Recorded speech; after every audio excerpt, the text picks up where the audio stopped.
Okay, so I wanted to film like a little tour or something, I don't know what you call it, of my XLR8 cosplay from Ben 10. I'm gonna start with the helmet, which I think is the first part I made about a year ago. It was like last April or last May I started putting this together. It was either this that I made first or it was the claws, but anyways, I'm gonna start with this. So I started out with a totally tinfoil base. I was molding it around a foam wig head and my own head interchangeably, because it's kind of hard to do this shit on my own head from the get-go and keep doing it on my own head because I can't see what I'm doing. So it's like just tinfoil, kind of tinfoil and aluminum foil held together with a bit of hot glue. And also there is a little wedge of upholstery foam right here to help get this little shape. Now I kind of struggled with this part, like getting it to do this, but ultimately I think I got it right. So once the helmet was all set up, I took some just black felt that you can buy for like a few cents at any like Joann's or Michael's, and I started like putting it in patches and hot gluing it over the tinfoil. And when I would put a new patch, I would like sew it together. And once that was all set up, I went over it with a wire brush. I have that sitting around here. I went over it with this thing. It's like a dog brush, but it really helps to like hide the seams, because it kind of tears the felt over it, if that makes sense. And while building it, I kind of forgot that on the chin it has like a little thing that comes up here and does kind of this, but oh well. I think it looks fine without it. Then I took some black plastic mesh and cut it into the right shape and glued it down, and then painted the glue black so it would kind of blend in better. And then I took what was that? And then I took some blue plastic mesh and made it the right shape. It's a kind of hard shape to make, but I mean, it looks fine. I hope. It's coming up a little bit here, as you can see. I need to fix it. I haven't really given it much attention since Raleigh SuperCon. I also went over the little hot glue bits around this because it's just layered on top of it. I didn't like cut out a hole in the black plastic mesh and then stuck this in there. That would be a little too complicated for me. And then what I did lastly was I took about it's just one. I took one layer of a very thin black fabric so that when I have this on, you can't really see my face, but I can see out of it pretty clearly. Like, as you can see, you can't really see my face, but I can see like perfectly clearly. These are next, the claws. For these, I took Model Magic clay from Crayola and just sort of like stuck it around my fingers and sort of molded it into the shape I wanted. These are all in pretty rough shape at the moment because, like, I mean, they're delicate because they're hollow for the most part. They're like all hollow up to here, so they're a little delicate, and of course thin bits are going to break off. Shockingly, some tips have not come off. Like, this tip is like fully intact. Wow, I'm shaking. Why? This is the only tip that has remained intact. These are all fitted specifically for one finger. Like, I believe this one is for this thumb. Yeah, honestly, the thumbs are pretty. You can wear either one, but for the others, you're gonna need to wear a specific one. They are really fun.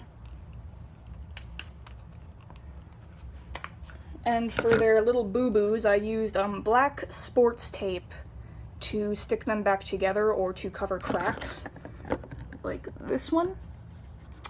It blends in really well, and it's really stretchy, and it's really lovely tape. And I forgot to mention, they are colored with black acrylic paint. That's kind of obvious, but I mean. And now for the suit, which is the biggest piece of it, because like it's basically like 80% of the costume. And The base is a black full-body morph suit from the company Wolf Unitards. I actually bought the unitard itself like a year ago, and I didn't really start working on sewing all the pieces onto it until, when was it? I didn't start work on it until March or April of this year, because I didn't really know how to sew stretchy fabric, but then I started taking sewing classes and I learned how. So the first thing I did when I learned how was worked on the arms, which are a blue fabric that I got on sale at a fabric store closing. Now, they were kind of tricky to make. There was a lot of like test arm socks going on. What I had to do was I had to okay, how do I explain this? It started out thin, but as I continued to experiment, I realized it had to keep getting longer. So I had two pieces that kind of did that, like meh, meh, meh, kind of like that. And one of them is actually baggier than the other, but I mean, it doesn't matter. It doesn't matter. The black bits are, my finger, I'm not used to holding my phone like this. It's just basically a bunch of that same sports tape stuck on in the right shape. It is really messy, and I really need to fix it, because as you can see, it kind of comes up and the blue peeks through, and it's just really a mess. The cymbal is made out of the same Crayola Model Magic clay. Once it dried, I don't know why I'm so shaky. I started out painting the black around it, and next what I did was I did the hourglass symbol in white. Then I mixed the white and the black together to get the right shade of gray. And then I did like the little outlines. You know, fun fact, making hourglass symbols is surprisingly hard to do.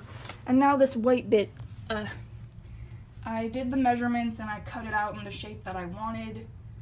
And I hand sewed this bit. It's kind of coming out here, but I don't think that matters too much because it's not really noticeable when I'm wearing it. I think I'll probably fix it at some point, but anyways. I hand sewed down here and up here, then I did the rest with a sewing machine. I kind of cleaned it up around the edges. Some of them are still a little loose, but eh. Now the legs.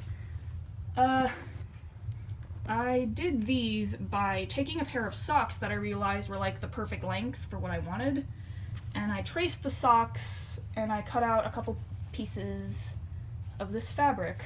I believe, no, I didn't use a sewing machine on this one because they were too thin. I hand sewed this while it was like stretched around a container of baby powder. The feet are probably the most interesting bit. These are pieces of upholstery foam that I literally just hot glued two pieces of the blue fabric around. From a distance they look fine, just don't get too close. You can see what a mess. These are just plain old styrofoam balls that I picked up at, I believe, Hobby Lobby, and just painted them with acrylic paint. And these are Sandal Bottoms that were like $4 or $5 at like, I think it was Target. Yeah, I got these at Target.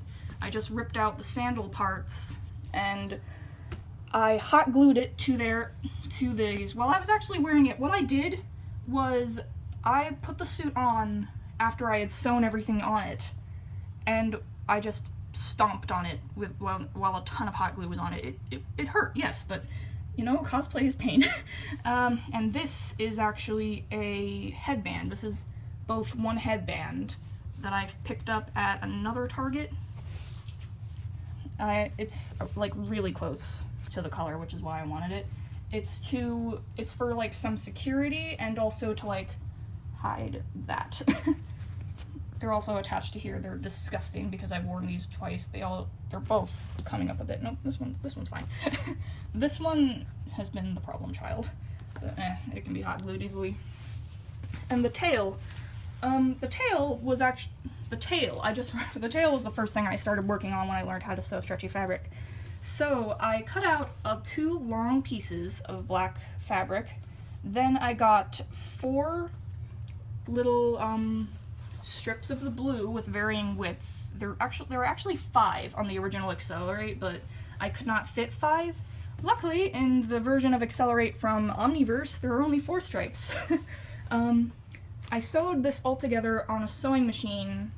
It kind of looks a little rough, as you can see. They're like kind of not meeting up, they're off kilter, but eh.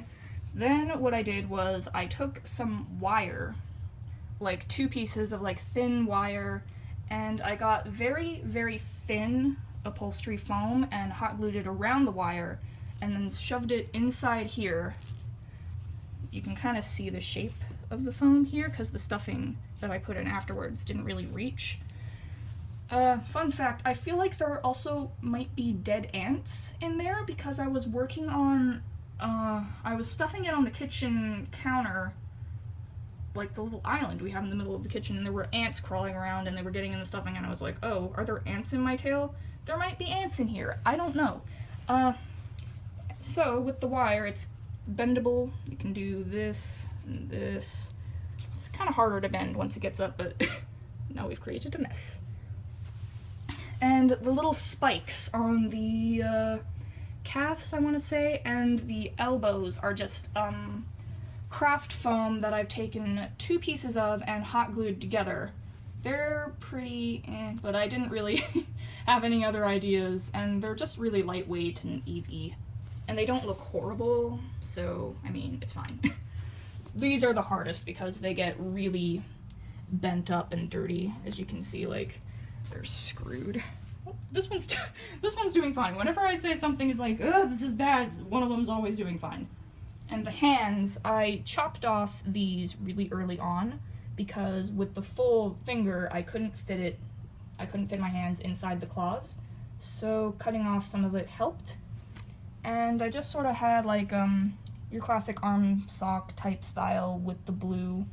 It cuts off here and has a little thumb hole. I couldn't really figure out a good way to sew it on without like a lot of strain, so what I did was I hot glued it along with some of that sports tape. It's kind of messy at the moment on both of them, but yeah.